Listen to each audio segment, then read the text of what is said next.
coffi, y peth cyntaf dwi'n meddwl am yn y bore. Yr unig beth all wir roi'r pŵer I fi I ddelio ar shit mae pobl arall yn neud. Du, gwyn, dwbl neu sengl. Extra hot, skinny, half calf. Mae'r rhestr wir yn ymlaen a ymlaen, ond dwi ar y hynt am coffi gorau Caerdydd. So mae hwn yn really thin, mae'n really smooth a really just well-rounded. Ond os ti'n moyn I guess, mae'n 30p mwy, so byddwn ti'n talu £2.50 espresso. So, yeah, on overall, banging. Okay, mae hwnna'n eitha blasus. Bydd bach mwy sir na yr un hotline.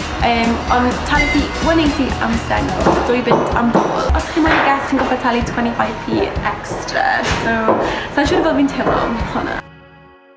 Mae hwnna'n eitha ffein, actually. Mae fe'n... Does dim llawer o flas iddo fe, does dim llawer o... unrhyw beth yn hwyri allan yn fi. Mae'n eitha adfwyn, eitha neis, mellow. So, costodd hwnna £1.90. Os ydych chi'n fan o coffi eitha ysgafn, coffi sydd ddim yn rhy gryf, oedd e'n ffein.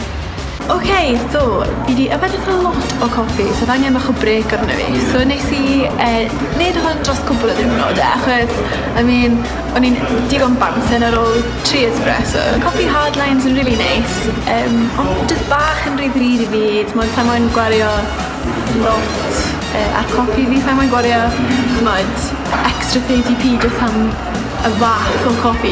Just give me coffee, man. Like, just need it. Uncommon ground, bach yn chap bach. Ond oedd e just ddim yn blasu mor neis. Ond dwi dal ar y hynt am coffi gorau Caerdydd. A dyma lle chi'n dod yn handi.